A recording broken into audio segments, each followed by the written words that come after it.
시장은 바닥 확인한 것일까? 외국인 이제 그만 매도할 것인가? 조정 이유를 대비해야. 자, 그럼 무엇을 알아볼 것인가? 첫 번째, 시장 과연 바닥 확인한 것인가?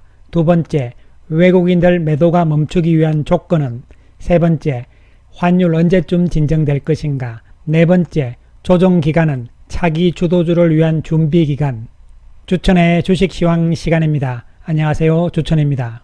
이번 주 중요한 일정들이 있습니다. 8월 26일부터 28일까지죠. 미국의 잭슨홀 미팅이 있습니다. 여기서 과연 테이퍼링 실행에 대해서 공식적인 언급이 있을 것인가, 이런 부분들인데요.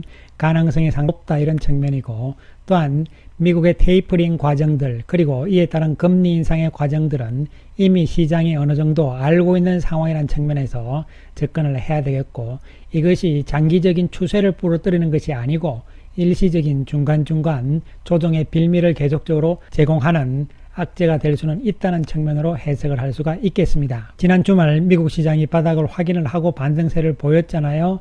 이에 따라서 우리 시장 역시 오늘 반등세가 연출이 되었습니다. 코스피 지수 0.97% 상승, 코스닥은 2.61% 상승세를 보였습니다. 하지만 시장 전체적인 공매도 비중은 증가하는 모습이 나타났습니다. 코스피 지수는 십자 모양의 양봉의 모습, 몸통이 조금 작은 모습이고, 코스닥은 몸통이 다소 큰 모습이 연출이 되었습니다. 그만큼 코스닥의 강도가 강했다 볼 수 있는데요. 오늘 외국인들의 움직임을 살펴보면은 외국인들이 코스닥 시장에서 3,200억의 매수 우위를 보이잖아요. 반면에 거래소에서는 278억의 매도였다. 오늘 외국인들이 LG화학, 삼성전자, SKC, SK하이닉스를 매도하는 모습이 나타났고요. 반면에 매수하는 종목은 카카오, 셀트리온, 삼성 SDI, 셀트리온 헬스케어, 리버, 셀트리온 제약, 이러한 쪽으로 매수를 하는 모습이 나타났습니다. 최근 외국인들의 매도가 심각하다, 이런 상황이 되는데요. 월간 기준으로 봤을 때 외국인들이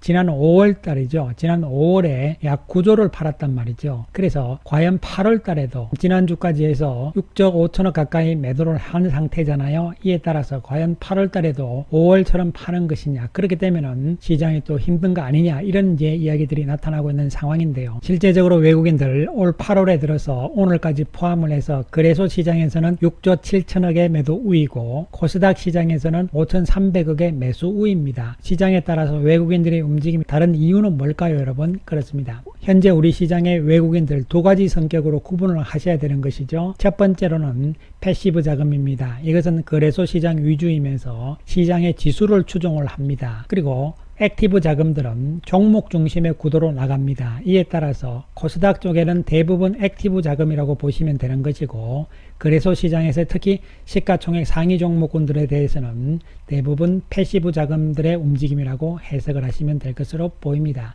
따라서 외국계 자금들 가운데서도 큰 자금들은 거래소 시장 쪽에서는 매도를 계속하고 있는 상황이고, 단기적인 또 종목 중심의 액티브 자금들은 코스닥이 바닥이다, 이런 측면에서 계속적으로 종목 위주로 나아가고 있는 상황으로 해석을 하시면 되겠습니다. 따라서 거래소 시장은 지금 외국인들이 6조 7천억을 오늘까지 파는 모습이잖아요. 그런데 여기서 우리가 봐야 되는 것은 외국인들 매도가 올 1월부터 봤을 때 삼성전자와 SK하이닉스를 제외하면은 외국인들이 오히려 순매수라는 측면이 되는 것이죠. 그 이야기는 당연히 삼성전자와 SK하이닉스를 집중 매도했다. 그렇다면 시가총액 1등, 2등 종목이기 때문에, 특히 최근 들어서 많이 팔잖아요. 반도체 경기 때문에 그런 것이냐, 이런 부분만은 아니라고 제가 말씀을 드렸잖아요. MSCI 지수의 리밸런싱 과정들이 지금 진행이 되고 있는 상황이고, 이런 부분들이 8월 말 9월 초가 되면 다 마무리가 될 것으로 보이기 때문에 마무리 과정들에 들어와 있다, 이런 측면으로 해석을 해야 되기 때문에 삼성전자와 SK하이닉스의 하락세도 이제는 어느 정도 진정 국면에 접어들 것이라고 미리 말씀을 드린 바가 있습니다. 또한 이 기간을 조금 더 짧게 봐서 8월달 한 달을 보더라도 8월 2일부터 8월 23일까지를 보시면은 외국인들이 가장 많이 판 종목은 삼성전자 그리고 SK하이닉스잖아요. 외국인들은 삼성 SDI, 카카오뱅크, LG화학, 셀트리온, 네이버, 삼성바이오 등은 매수를 또 하는 모습이 나오잖아요. 어떻게 보면은 지수가 많이 빠졌고 삼성전자, SK하이닉스의 영향이라는 측면을 본다면은 종목군들은 살아있는 종목은 살아있다는 측면으로 접근을 한편으로는 할 수가 있겠습니다. 그런데 외국인들이 지금 움직임을 이렇게 보시면요, 과거 상황부터 쭉 이렇게 보시면 특히 최근에 작년 연말부터죠. 10월 11월부터 해가지고 외국인들의 움직임, 즉 글로벌 주식형 펀드는 뭐냐면은 외국인들 가운데서도 패시브 자금들입니다. 지수를 추종하는 패시브 자금들이다 이렇게 보시면 되는데, 우리나라가 포함되어 있는 이머징 국가 쪽과 선진국 쪽을 봤을 때 특히 선진국은 미국 쪽이라고 보시면 되는 것이죠. 작년 10월 11월 이후 그 이전까지만 해도 패시브 자금들이 이머징 국가 쪽에 더 많이 샀다 이런 이야기가 되는 것이죠. 그런데 작년 10월 11월을 기점으로 해가지고 올해까지 계속해서 패시브 자금들은 선진국 시장에서만 계속 순매수가 높아지고 있는 상황이라고 보시면 되는 것이죠. 반면에 이머징 국가들은 지금 옆으로 정체되어 있는 상황이잖아요. 패시브 자금들은 대부분 선진국, 특히 미국 시장 쪽으로 몰려있는 상황이고, 이러한 상황들은 앞으로 좀 더 진행될 가능성이 높다고 볼 수밖에 없는 것이죠. 왜냐하면 이머징 국가들이 미국이 지금 테이퍼링으로 들어가잖아요. 이렇게 됨으로 인해 가지고 유동성의 축소란 측면이죠. 이렇게 되면은 이머징 국가 쪽에 있는 달러들, 자금들이 이제 빠져나갈 가능성이 높은 것이죠. 우리 시장도 지금 그러한 형태가 나타나고 있는 상황으로 보시면 되겠습니다. 이에 따라서 문제가 생기는 것이 바로 환율의 부분이잖아요. 환율이 우리가 너무 많이 상승하는 상황이 지금 나타나고 있는 것이고, 전 세계적으로도 비해서 우리가 지금 가장 심한 상황이 나타나고 있는 것이죠. 근데 이런 현상들이 왜 나타났느냐, 이런 부분들을 살펴보게 되면은 특히 최근 들어서 보시면요, 우리나라의 지금 무역 수지가 흑자가 축소가 되는 과정으로 감으로 인해 가지고 또한 환율이 계속 올라가는 상황이 나오는 것이죠. 이 이야기는 무슨 이야기냐면요, 오늘 8월 1일부터 8월 20일까지의 관세청에서 우리나라의 수출 동향에 대해서 발표를 했는데요. 이 부분들을 살펴보게 되면은 8월 달에도 좋았다 이런 이야기인데요. 이 중요한 것은 그것이 아니고요. 잘 보시면은 2021년 8월이죠. 8월에 수출은 이 숫자가 되는 것이고 수입이 이 숫자가 되잖아요. 따라서 무역 수지가 어떻게 되는 거예요? 마이너스가 되는 것이죠. 그러면 7월 달에도 무역 수지는 마이너스였다는 것이죠. 그러면 그 전달은 어떻게 됐느냐, 이런 부분들을 봐야 되는 것이 중요한 것이죠. 지난 5월과 6월 상황을 보시면은 5월, 6월 달은 무역 수지가 흑자였단 말이죠. 흑자였는데 7월, 8월에 들어서 무역 수지는 적자로 접어들고 있는 것이죠. 이 이야기는 무슨 이야기입니까, 여러분? 수출보다 수입이 많다는 이야기잖아요. 그러면 수출은 어떻게 되는 거예요? 우리가 물건을 팔아서 달러가 우리나라 시장으로 들어오는 것이잖아요. 그런데 수입은 뭡니까? 그 반대잖아요. 달러가 나가는 것이잖아요. 그러니까 결론적으로 말씀드리면은 수입이 많다는 이야기는 우리나라에 달러가 지금 나가고 있다는 이야기죠. 그러니까 우리나라 시장에서 달러가 나가고 있으니까 달러가 부족하잖아요. 그러면은 달러의 가치, 달러의 가격은 어떻게 되는 거예요? 당연히 수요와 공급에 따라서 올라가는 것이죠.